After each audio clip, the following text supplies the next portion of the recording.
Hey everybody, it's Bruce from Board Game Impact, and in this video, I'm going to be talking about a pretty new experience that I've been able to have that I'm very thankful for because it's been a really cool way to spend a night with my wife in a gaming related sense and be able to discover something new. And that has been, we've been playing through Destiny Quest, Book One, the Legion of Shadow. So this is a little different than a traditional board game, but this is a game book. It's based on one of those choose your own adventure books that you might have picked up when you went to your school's scholastic book fair day, which was like, let's face it, the best day of school. You wanted all the books, or at least I did. And one of the books I often picked up as a kid was the Goosebumps Choose Your Own Adventure books. And there's a whole genre of these style game books that have existed. Destiny Quest is just one iteration of that, and this book series is made by Michael Ward, and we've been playing for hours, literally hours, through this game book already, and we've literally only scratched the surface so far. If you're not familiar with the Choose Your Own Adventure book, well, it literally is in the name what you do. You choose your adventure. So you read a passage. In this case, I am acting kind of as a game master. I'm reading a passage and then presenting to my wife, hey, will you follow the path to the left? Or will you investigate whatever? It's a very basic example. And with either of those options, you turn to different sections. So if you look here, they have different, it's not page numbers, but little section numbers. And there's like 900 of these in this book. And so the path to the left might take me to passage 67. The investigate further might have me turn to section 300, which will then have continuing branching stories that might overlap, might divulge in different ways, which is cool. This honestly scratches an itch for me that I haven't been able to have much lately, and that is the role playing game aspect, because I love playing role playing games. I have most of mine right behind me, including a little wizard. But I play D&D. I play the Apocalypse system, which has the Root RPG, the upcoming Avatar, Airbender, Last Airbender RPG game, Monster of the Week, the different systems and that I've enjoyed. But it's hard to get a big group together, and it's nice to just have a date night where we're just kind of playing through it. Now, I could play this solo, but I thought it might be cool to see what happens in this other kind of scenario. And I'm thankful I have this.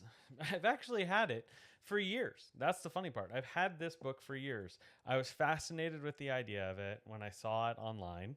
And I think I honestly saw the first book through like an ad, went to my local bookstore. They're like, I have no idea what you're talking about.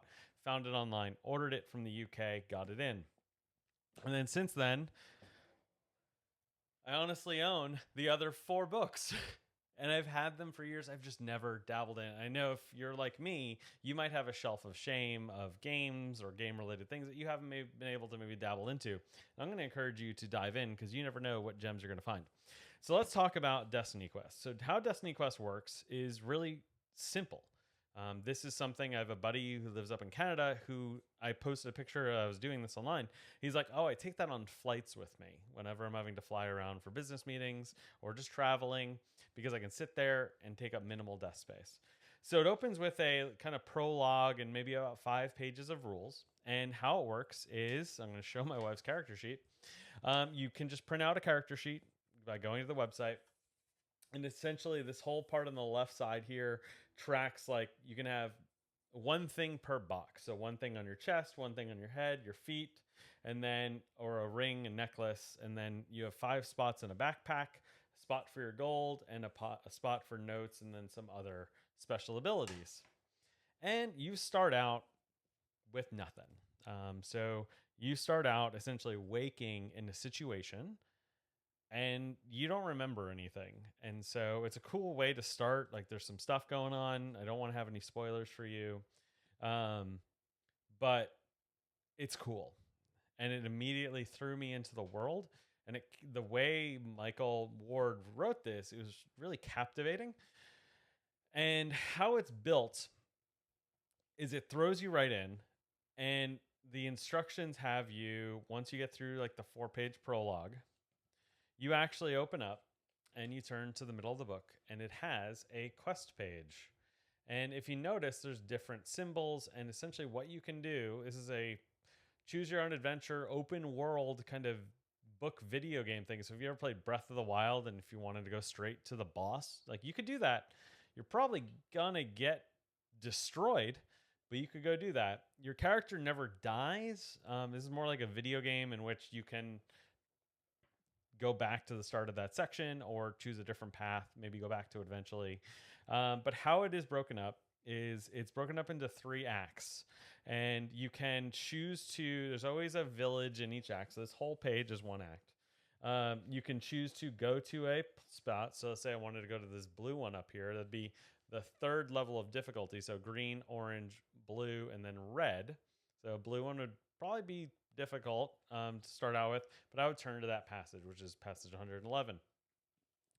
When I feel that I am ready to finish this act, I would turn then to, there's a skull. There's 1 skull on each of these pages. And that's kind of where the act kind of goes into the next one. So it's a 3-act kind of situation. Some feedback I've seen online is this is great. It's so great that he put it all into one, but you could have even had maybe 3 different books to follow the same story. But he wanted the entire thing to be captured in one, which I love.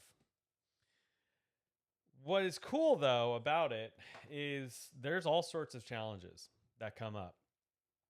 At one time, my wife was fighting a ghost, and how the fighting works, you roll, and whoever has the higher speed value, so you roll, add those together with your speed, and then you roll that for the monster or whatever you're going up against, and whoever has the higher speed, they're the only ones that get an action.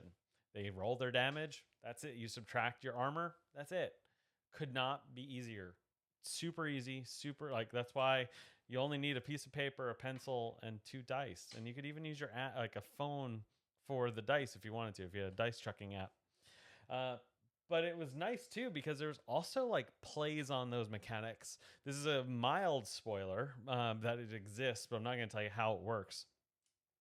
In that, the same kind of mechanic was used because I encountered a card player, and we essentially played almost like a poker game against one another.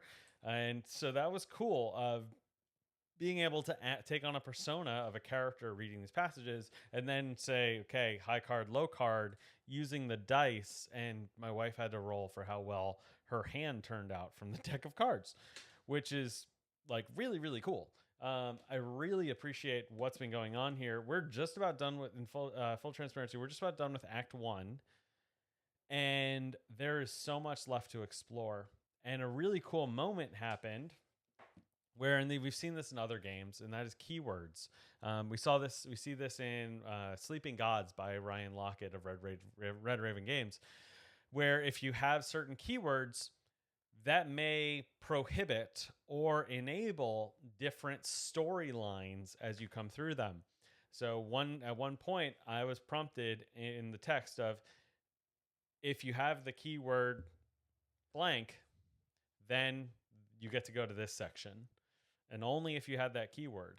And so it was cool that my wife got to make choices as her character, and that those choices had implications, and that those implications actually played out. Because a lot of times you could just be on rails and just kind of go through, or the illusion of choice sometimes, right? So there's this funny like D&D meme of Dungeon Master presenting 2 doors, and on the other side of those doors is the same room copied. The players just don't know that. And there might be some intersecting kind of where it weaves back and forth in this book. Absolutely. However, the storyline so far has been really cool. It's not often that when I'm having a gaming experience, because we play through a lot of games, that my wife in particular wants to go, hey, I want to see where that story continues to go. She's been eager, and I've been eager to get back to the table and keep playing in a really cool way. I am very thankful that I own this. It was, when I bought it, it was $20. That's it. And this is a couple of years ago. And I also own all 4 of the other books. So this again is the Legion of Shadow book, which is just so captivating of art. And then there is the Heart of Fire, the Eye of Winter, Winter's Fury, and the Raiders of the Dune Sea. So if you are interested in this, I recommend you check it out. A buddy of mine has this, but a digital version, and he says it's nice because all of those like go to this page or section kind of things are hyperlinked, which is very, very cool. And so he just clicks it and it jumps where I'm like flipping back and forth. But I personally like the tactile nature of this. This is something that I actually also think that I could even play again, even though I know some of the story, right? I could see in a couple years doing this again with like kids or nieces and nephews as they get a little older, because there is some things that are a little bit older in this, maybe high school, just personally based on some of the content. Nothing like super bad, but just you're fighting, and so things happen. But yeah, that's Destiny Quest. A pleasant surprise in the coolest of ways. I'm very thankful I own this. It's created some really memorable nights in a very good way, and I hope it will do so for you if you choose to pick it up. Let me know what you think about this video. It's a little different than like traditional board game content. And if you're curious to hear more about how my wife's adventure goes and what it's like for me continuing to game master this situation. But I'd love to hear that from you. So make sure to drop that in the comments. And if you're interested in hearing more of our perspectives on different games or different things, make sure to go check us out on all of the podcast platforms. You can just search Board Game Impact. And so until then, I hope you have an amazing time playing games and go make your positive impact on the world.